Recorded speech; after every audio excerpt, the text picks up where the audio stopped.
So a huge welcome to you all today, and thank you for joining us for today's webinar. So we're joined by Katie Burns today from Mobility Mojo, which is a company that works with other companies, with hotel chains to increase their accessibility. So when we look at the issue of accessibility, it's all too often the case that it is an add-on or it's viewed as a nice to have. Maybe the basics are there when we look at design and construction, but it's not incorporated in to the extent that it needs to be. And the reality is that all of us are going to have accessibility issues at some point in our lives, if we don't already. The statistics are really interesting, what Katie is going to look at, but we know we have a globally aging population, which is obviously one statistic there itself. When we're older and we've reduced mobility, we're going to be affected by accessibility. But it's really not just older people, and it's not just people who maybe have disabilities and are wheelchair users. If we think of it more broadly, women who are pregnant, someone who has sustained an injury and is using crutches, even a tourist with a suitcase. These are all moments where and these are all times when we need accessibility in society so that we can participate fully in society. So Katie today is going to talk to us about the work that Mobility Mojo are doing and look at how businesses can adapt to be able to increase their accessibility and thereby increase their resilience. So with the time that we are experiencing at the moment with the COVID-19 pandemic, there's really no better time for us to look at our business models and see how we can improve to be able to boost future income and also increase our resilience. So we're really delighted to have Katie with us here today. And just before we get started, I just wanted to share a very quick poll with you guys. You might remember this from a couple of previous webinars that we've done. It's just to gauge your kind of familiarity with this topic and also your understanding of the core theme. And then I'll pass over to Katie, who is going to talk with us then. So I'll just share the poll there now, guys. If you could take a moment to answer, that would be great.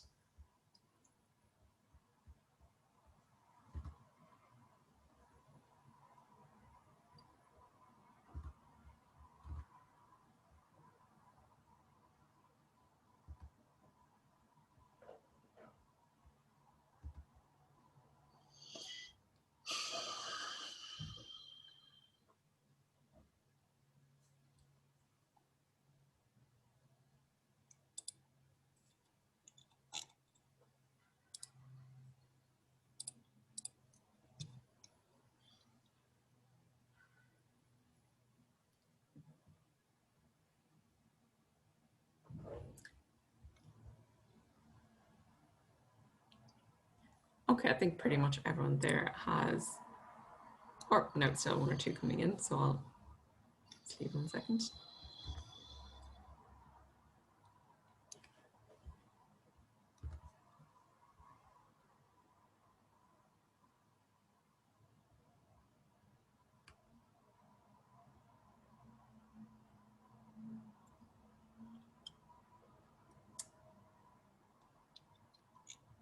Okay, we have pretty much everyone there nearly has voted. So just to share there, so it's interesting, most of you guys think it's 900 million people are living with accessibility needs across the world today. It's actually 1.2 billion. So that's nearly 1 in 6 of our global population. And then our population is aging, so this number is only going to increase, which is something that Katie is going to talk about. So it really brings home the prevalence of it and just how important it is that we really embed this issue in our thinking and how we approach design and construction and really all development across society.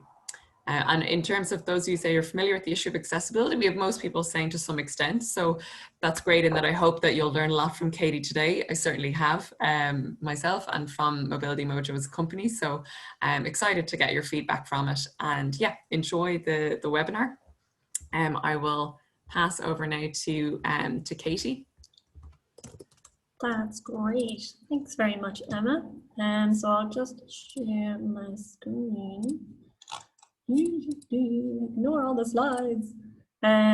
Great. So I hope everyone can see that now. Thanks very much, Emma. And thanks everybody for joining today.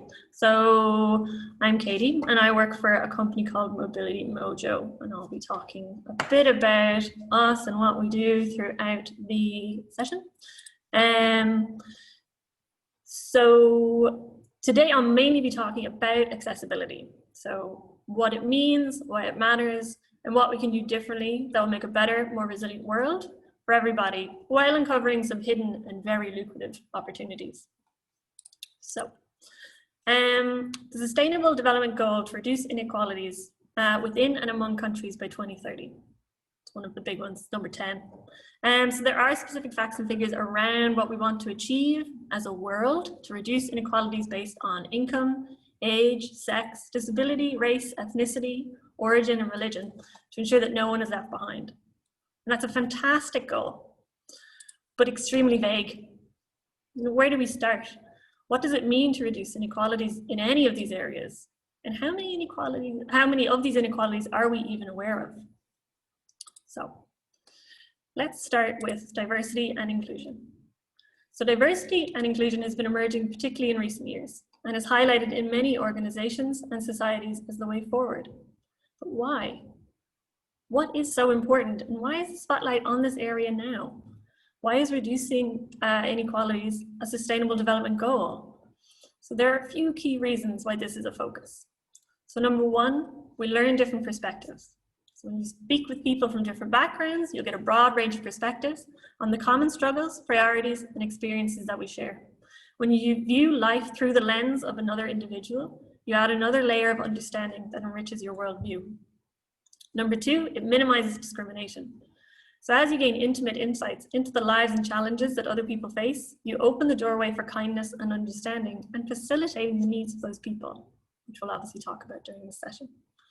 So after all, discrimination is the result of ignorance, and by engaging in meaningful conversations like the conversation we're having today with those who are different from us, we reduce the chances of encountering misunderstandings and find ways forward to solve problems together. We also know that diversity and inclusion increases productivity and efficiency. So workplace diversity is a main focus in many progressive companies today because they recognize the benefits of it. A corporation that values diversity and inclusiveness recognizes that people with different skills, backgrounds, experiences, and attitudes can bring fresh ideas, interpretations, and approaches to the table. And finally, diversity and inclusion means we're uniting our efforts to improve the world. So when we get over the misunderstandings and the division caused by a lack of communication between different groups of people, we save lots of time and energy. We create space for beneficial alliances and mutual cooperation to take place. Again, kind of like what we're doing today. We're talking about our different ideas and experiences and seeing how that can help each other in the way that we approach our work. So this last one, in my opinion, is the most important point that we're going to talk about today, because this is how most of us view inclusion and diversity. It's a nice to do, a way to differentiate ourselves as a community or as an employer and show that we care about the individual. In fact, if you Google benefits of diversity and inclusion, you'll find 90% of the results are related to how they benefit the workplace and how it motivates employees. So, that's really the angle that a lot of companies and a lot of organizations are taking at the moment. And that's really fantastic. Inclusion and diversity is an excellent space and is often undertaken as a corporate social responsibility campaign by large companies who want to be the leaders of uniting the world and making it better for everyone. And it's hugely important that these conversations are happening. There are even greater opportunities that we're missing. So what I'm talking about today will center on disability or accessibility, as that's the space I work in. But the thinking behind this is applicable to all areas of inclusion and diversity, whether it's in your company, community, or just generally in the world around you. So often the biggest obstacle to building inclusive and diverse communities is awareness. So how do we know about inequalities if we haven't experienced them ourselves? We only have the one life, the one set of experiences. So how do we account for others? So let's start with accessibility. What does that actually mean? When we hear accessibility, we typically think of the little wheelchair sign, the big parking space, or the big bathroom. At Mobility Mojo, we look at accessibility in the broadest sense because accessibility will affect all of us at some stage in life. Accessibility could refer to a person who needs a wheelchair, someone who has a sight impairment or a hearing impairment, but it could also refer to your father with a bad hip or partner with a bad knee, to a parent with a big buggy, or a tourist with a ridiculously oversized suitcase. Has anyone ever broken a bone, an arm, or a leg in their life? take a minute to reflect on how much more annoying everything was for you during that time, how much harder it was to get things done, and how many people you had to ask for help. That's accessibility. Does anyone wear glasses? I myself am very short-sighted and was unfortunate enough once to forget my glasses on the way to the airport. And for the first time, I realized how high all of the signs were. I had to squint really aggressively to find the tiny gate numbers on the lower screens dotted around the airport. That's accessibility. So let's talk about that market. Why is the accessibility getting all of our attention today? So 1 billion people worldwide, and that's gone up to 1.2 billion people this year in 2020, are living with accessibility needs. That's a population the size of China. That means 25% of the total tourism market has accessible needs. In America, 10,000 baby boomers are turning 65 every day for the next 18 years. Baby boomers in the US control 60% of the net wealth and 40% of the spending power of the nation. And globally, by 2030, so when we hopefully get that sustainable development goal achieved of reducing inequalities, 13% of the population will be people over the age of 65. From these figures, it's not hard to believe that the accessible tourism market, that is, those with accessibility needs and seniors, is the fastest growing market in the world, but it's also the most underserved, which you will soon see. So that opportunity. So our company, Mobility Mojo, focuses on hotel accessibility because, as I'm sure you can imagine, if you travel to another country, does anyone remember when we were able to do that? If you travel to another country, you get to your hotel and you can't get in the door. Your trip is stopped in its tracks. This may sound like a very extreme example, but it happens all the time. Often, we kind of overlook a small little bump or a small step, but that can stop someone entering or leaving a premises. The likes of your Booking.com and Expedia have accessibility filters as an attempt to try and combat this. Often you'll get kind of a pop-up if you go anywhere, Google knows where you are, and it will say, oh, did that have an accessible entrance?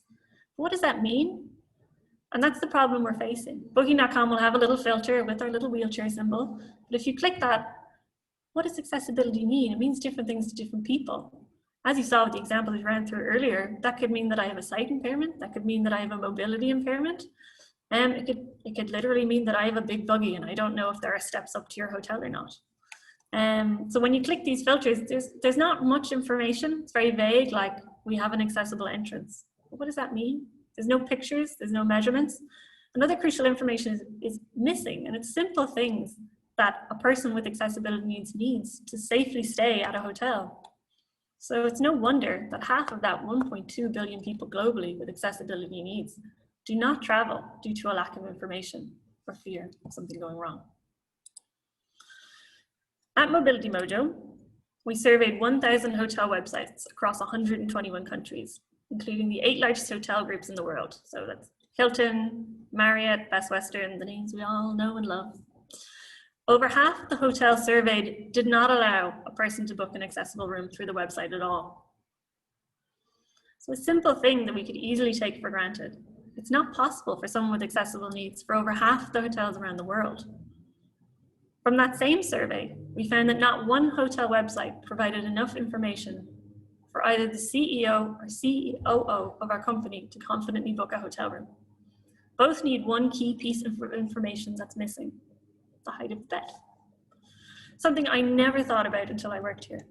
So our Chief of Operations, Noelle Daly, is paralyzed from the waist down, and she needs a bed low enough so that she can transfer from her wheelchair onto the bed. Our CEO, Stephen Klusky, who's paralyzed from the neck down, needs a gap under the bed of at least 30 centimeters to fit a mobile hoist so that he can get into the bed. This is a huge information gap, and it's information that can easily be attained by the hotel. And this market needs this information in order to be able to travel. So what can we do about it? Cue the shameless plug of the fantastic Mobility Mojo project. So at Mobility Mojo, our vision is to open the world to everyone. Our co-founders, Noelle and Stephen, are international accessibility experts and they're wheelchair users. We've worked with hotel groups around the world and focus groups of people with a range of accessibility needs to create a product that ensures safe and confident travel for everyone. Using our product, hotels can highlight their accessibility features to empower guests with accessibility needs to decide for themselves whether a hotel suits their needs or not.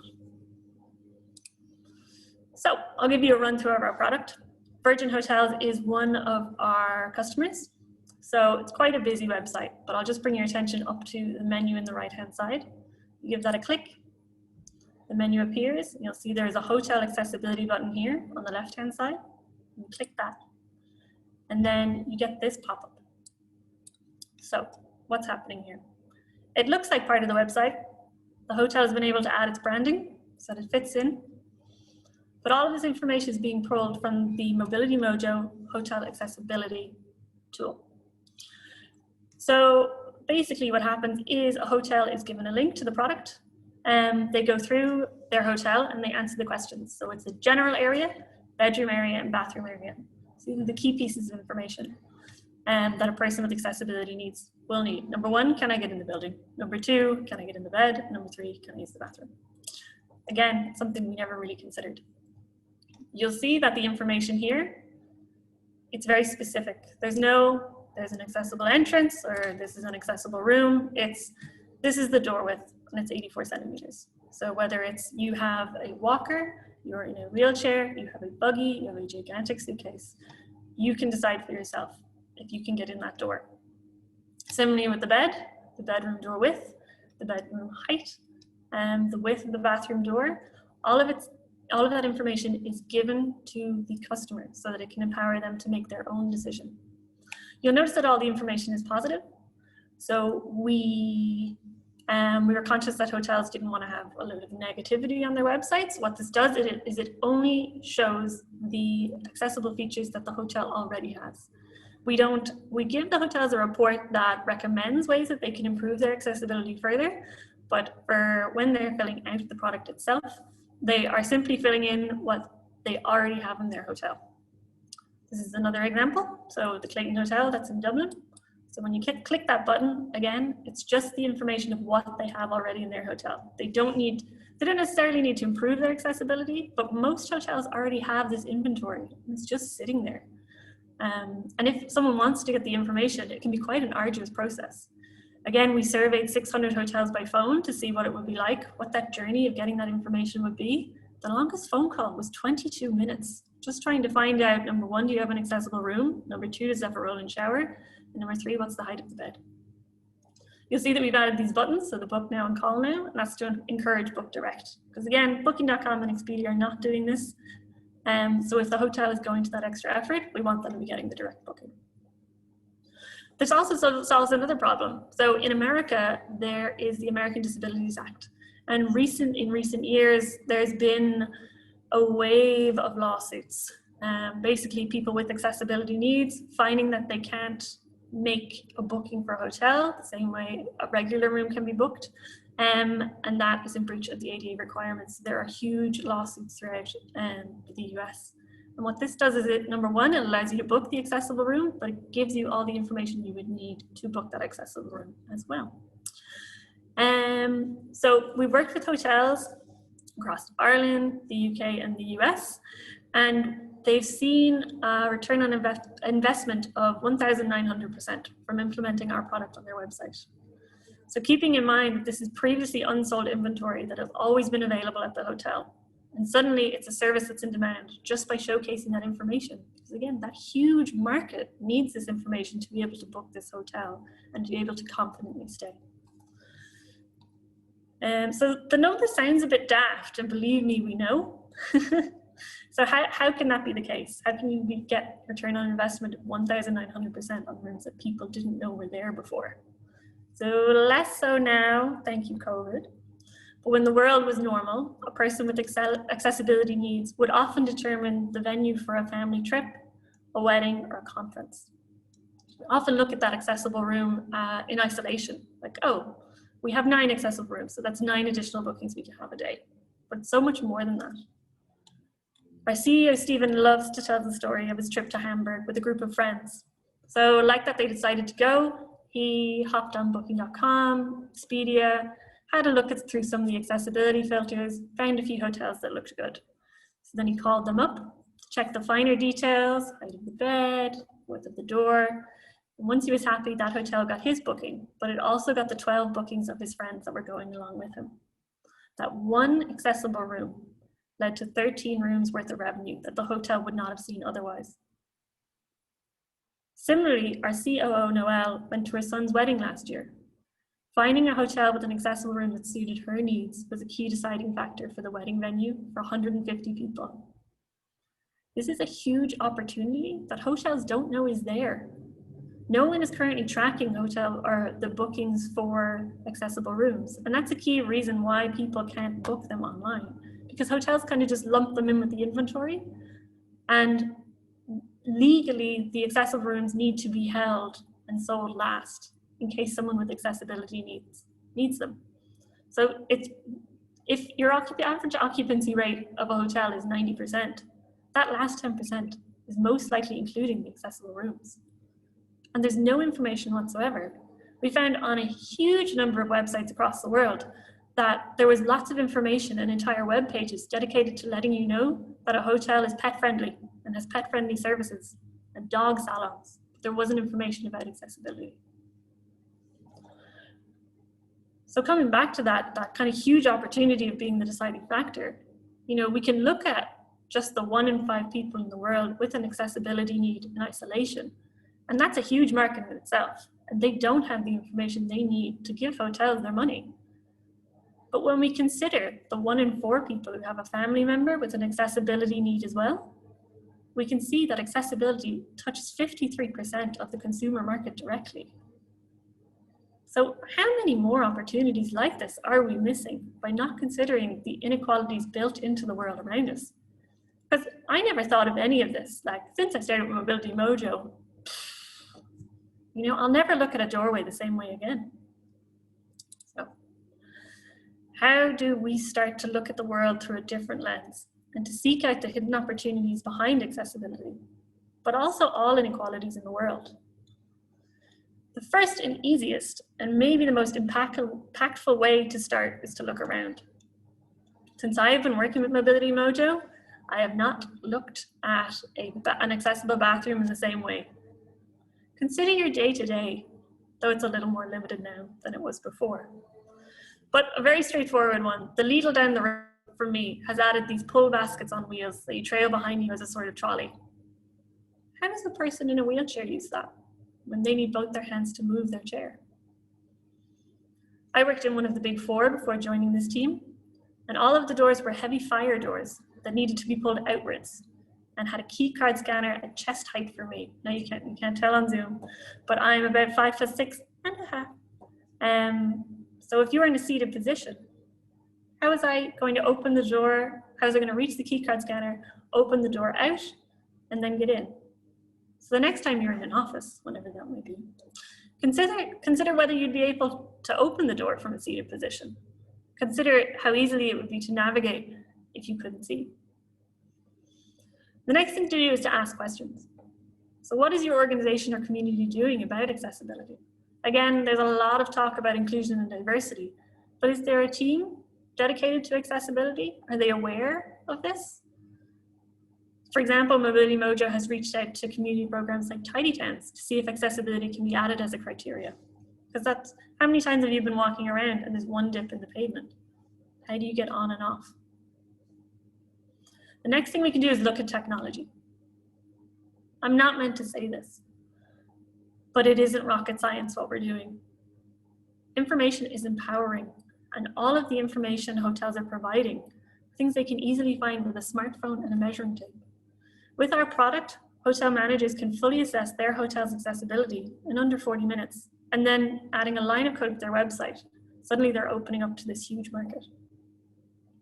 What we're doing is we're giving hotels a starting point, a list of things to check in their hotel, and then enabling them to show the information on their website. Our technology empowers both the hotel and its potential customers by providing specific information. That's what technology is for. We've all seen the wonders technology can do in bringing people together and creating more resilient communities and teams. We are all able to knowledge share and talk about how to make the world better during a global pandemic because of technology.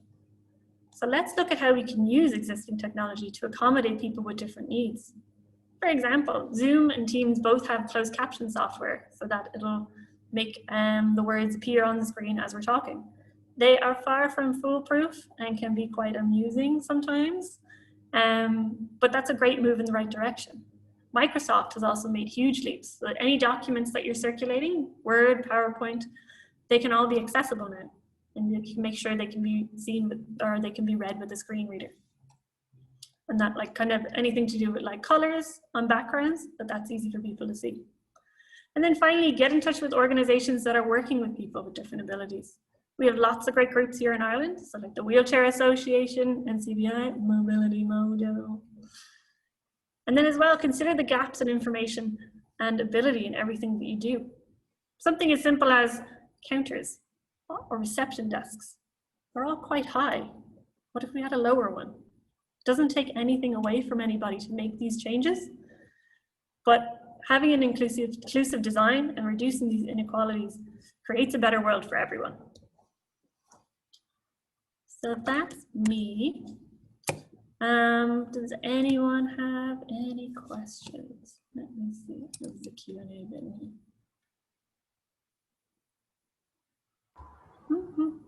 Try and find accessibility shown on a slide and accessibility. I'll send through a link. Sorry, this question says, hello, I'm just trying to find the accessibility information shown on the slide on the Clayton Hotel Charlemont Dublin website in real time, and it seems to be missing there. So I will send you through a link. Maybe I can click one down. Okay. Sorry, bear with me. We use the animation because then you don't have to deal with the kind of the clunkiness of moving between showing a slideshow and showing the website. So let's see. Okay, so just while Katie is doing that, guys, so no, it's a bit of a funny because Katie is lip reading while I talk because she can't hear me. But if there are any other questions, guys? Skills. I do not work in the techie part of the business. So just 1 second there. So I'll just show you here. So hopefully you can see that. So this is the rooms page on the Clayton Hotel Charlemont. And then if you scroll down, this is the hotel accessibility button here. And then we click that, and the information pops up. So hopefully that answers your question.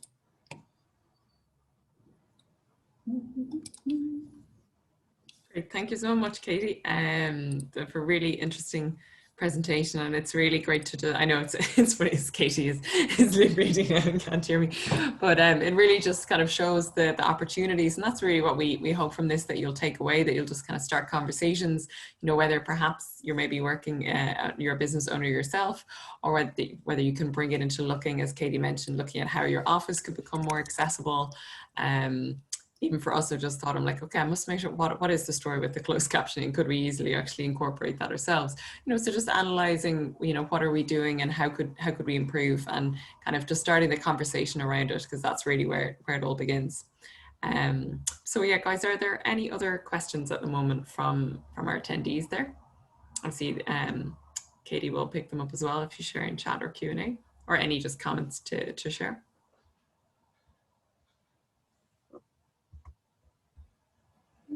Great. Thanks everyone so much for your time. If you do have any questions at any time, please feel free to reach out to me on LinkedIn or by my email, which is katie@mobilitymojo.com. Brilliant. Thanks very much, Emma. So thanks very much, Katie. So just before we go, guys, I'm just going to share the final poll just to kind of get your feedback from today and see if you hopefully have learned from it, which I'm sure, fingers crossed, you have. So just if you could take a moment to answer again, that would be great. I see one more question. Oh, just Tracy saying well done. So thank you, Tracy.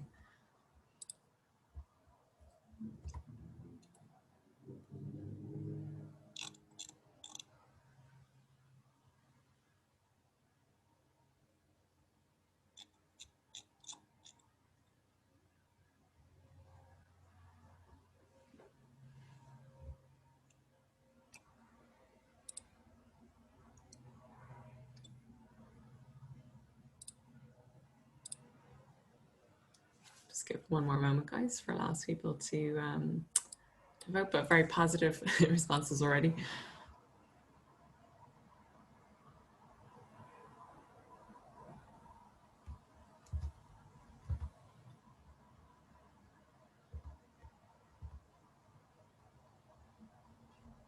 Thanks very much, Sarah.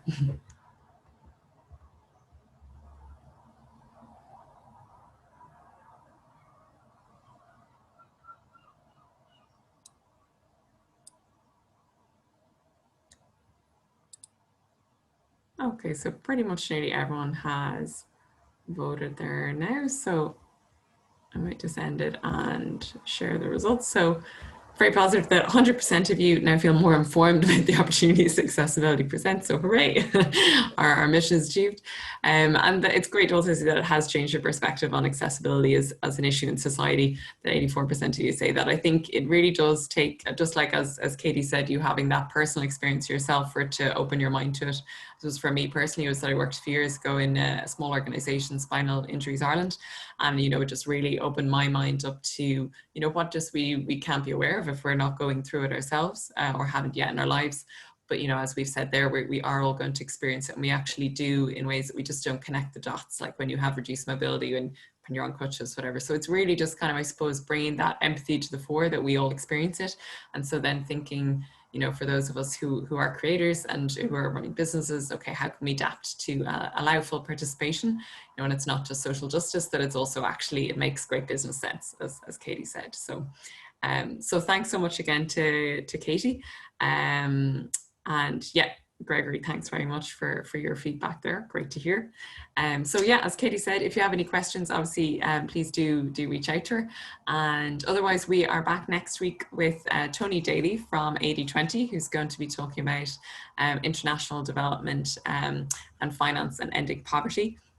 I'm going to be exploring the whole issue of financing development and who's actually aiding who. So that will be our session for next Wednesday. So we hope maybe you can join us then at the same time of 1:30. Otherwise, enjoy the rest of your day wherever you are in the world, and we'll talk to you soon. Thanks, guys. Thanks, Katie. Bye.